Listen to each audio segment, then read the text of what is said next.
Balik sesyon na ang Senado ngayong araw, May 4. Sa unang araw ng sesyon, inaasahang magbibigay ng privilege speech si Senate President Pro Tempore Panfilo Ping Lacson. Bilang chairman ng Senate Blue Ribbon Committee, ilalahad niya ang progress report kaugnay ng investigasyon sa flood control projects. Gagawin ito ni Lacson kahit hindi pa kumpleto ang pirma sa partial report na ihahain sa plenaryo. Ayon sa senador, tungkulin niyang i-update ang publiko matapos ang 7 hanggang 8 pagdinig, lalo na't may mga kumakalat na maling impormasyon ukol sa investigasyon.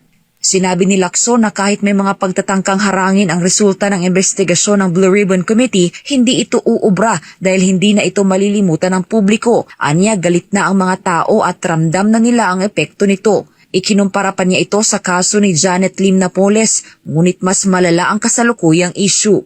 Sinabi rin ni Lacson na maaari niyang isama sa kanyang talumpati ang iba pang ebidensya na hindi natalakay sa mga committee hearing. Plano rin niyang ibahagi ang partial report sa Department of Justice at Office of the Ombudsman upang makatulong sa kanilang investigasyon. Magpapatuloy naman anya ang pagdinig ng komite kung saan posibleng imbitahan ang ilang personalidad. Kabilang dito sina dating House Speaker Martin Romualdez at dating Ilocos Sur Governor Chavit Singson, pati ang Brave 18 na may alam sa mali-maletang pera na umano'y dinadala sa ilang opisyal ng gobyerno. Ayon kay Lacson, target nilang maipagpatuloy ang mga pagdinig bago ang adjournment sine die sa Hunyo 6 at isasabay raw ito sa pagsasaayos ng mga schedule dahil sa posibleng impeachment trial ni Vice President Sara Duterte. Balik sesyon na ang Senado ngayong araw, May 4. Sa unang araw ng sesyon, inaasahang magbibigay ng privilege speech si Senate President Pro Tempore Panfilo Ping Lacson. Bilang chairman ng Senate Blue Ribbon Committee, ilalahad niya ang progress report kaugnay ng investigasyon sa flood control projects. Gagawin ito ni Lacson kahit hindi pa kumpleto ang pirma sa partial report na ihahain sa plenaryo. Ayon sa senador, tungkulin niyang i-update ang publiko matapos ang 7 hanggang 8 pagdinig, lalo na't may mga kumakalat na maling impormasyon ukol sa investigasyon. Sinabi ni Lacson na kahit may mga pagtatangkang harangin ang resulta ng investigasyon ng Blue Ribbon Committee, hindi ito uubra dahil hindi na ito malilimutan ng publiko. Anya, galit na ang mga tao at ramdam na nila ang epekto nito. Ikinumpara pa niya ito sa kaso ni Janet Lim Napoles, ngunit mas malala ang kasalukuyang issue.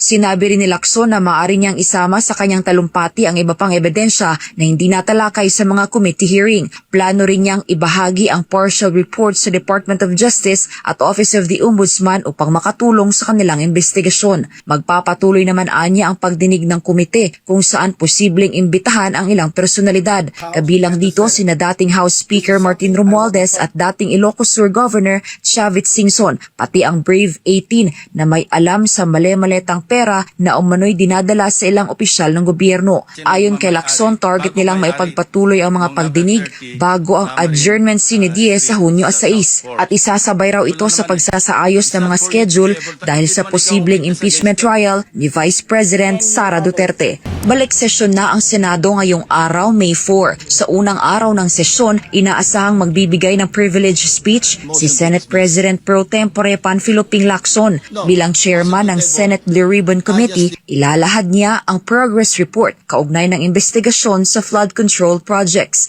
Gagawin ito ni Lacson kahit hindi pa kumpleto ang pirma sa partial report na ihahain sa plenaryo. Ayon sa senador, tungkulin niyang i-update ang publiko matapos ang 7 hanggang 8 pagdinig, lalo na't may mga kumakalat na maling impormasyon ukol sa investigasyon.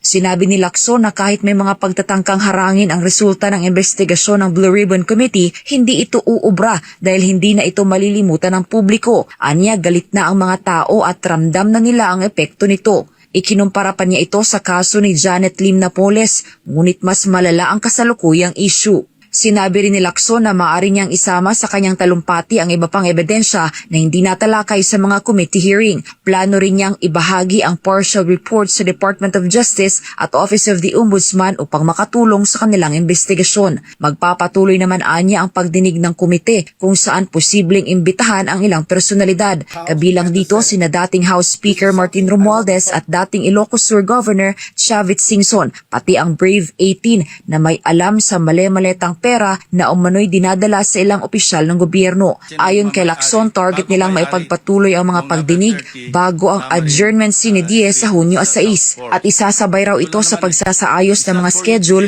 dahil sa posibleng impeachment trial ni Vice President Sara Duterte. Balik sesyon na ang Senado ngayong araw, May 4. Sa unang araw ng sesyon, inaasahang magbibigay ng privilege speech si Senate President Pro Tempore Panfilo Ping Lacson. Bilang chairman ng Senate Blue Ribbon Committee, ilalahad niya ang progress report kaugnay ng investigasyon sa flood control projects. Gagawin ito ni Lacson kahit hindi pa kumpleto ang pirma sa partial report na ihahain sa plenaryo. Ayon sa senador, tungkulin niyang i-update ang publiko matapos ang 7 hanggang 8 pagdinig, lalo na't may mga kumakalat na maling impormasyon ukol sa investigasyon.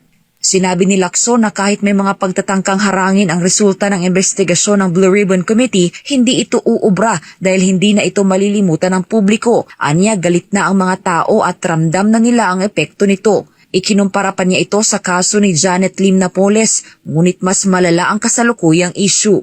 Sinabi rin ni Lacson na maaari niyang isama sa kanyang talumpati ang iba pang ebidensya na hindi natalakay sa mga committee hearing. Plano rin niyang ibahagi ang partial report sa Department of Justice at Office of the Ombudsman upang makatulong sa kanilang investigasyon. Magpapatuloy naman anya ang pagdinig ng komite kung saan posibleng imbitahan ang ilang personalidad. Kabilang dito sina dating House Speaker Martin Romualdez at dating Ilocos Sur Governor Chavit Singson, pati ang Brave 18 na may alam sa mali-maletang pera na umano'y dinadala sa ilang opisyal ng gobyerno. Ayon kay Lacson, target nilang maipagpatuloy ang mga pagdinig bago ang adjournment sine die sa Hunyo 6 at isasabay raw ito sa pagsasaayos ng mga schedule dahil sa posibleng impeachment trial ni Vice President Sara Duterte. Balik sesyon na ang Senado ngayong araw, May 4. Sa unang araw ng sesyon, inaasahang magbibigay ng privilege speech si Senate President Pro Tempore Panfilo Ping Lacson. Bilang chairman ng Senate Blue Ribbon Committee, ilalahad niya ang progress report kaugnay ng investigasyon sa flood control projects.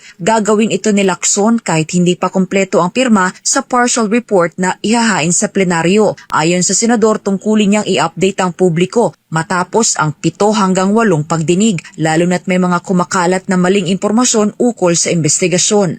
Sinabi ni Lacson na kahit may mga pagtatangkang harangin ang resulta ng investigasyon ng Blue Ribbon Committee, hindi ito uubra dahil hindi na ito malilimutan ng publiko. Anya, galit na ang mga tao at ramdam na nila ang epekto nito. Ikinumpara pa niya ito sa kaso ni Janet Lim Napoles, ngunit mas malala ang kasalukuyang issue. Sinabi rin ni Lacson na maaari niyang isama sa kanyang talumpati ang iba pang ebidensya na hindi natalakay sa mga committee hearing. Plano rin niyang ibahagi ang partial report sa Department of Justice at Office of the Ombudsman upang makatulong sa kanilang investigasyon. Magpapatuloy naman anya ang pagdinig ng komite kung saan posibleng imbitahan ang ilang personalidad. Kabilang dito sina dating House Speaker Martin Romualdez at dating Ilocos Sur Governor Chavit Singson, pati ang Brave 18 na may alam sa mali-maletang pera na umano'y dinadala sa ilang opisyal ng gobyerno. Ayon kay Lacson, target nilang maipagpatuloy ang mga pagdinig bago ang adjournment sine die sa Hunyo 6 at isasabay raw ito sa pagsasaayos ng mga schedule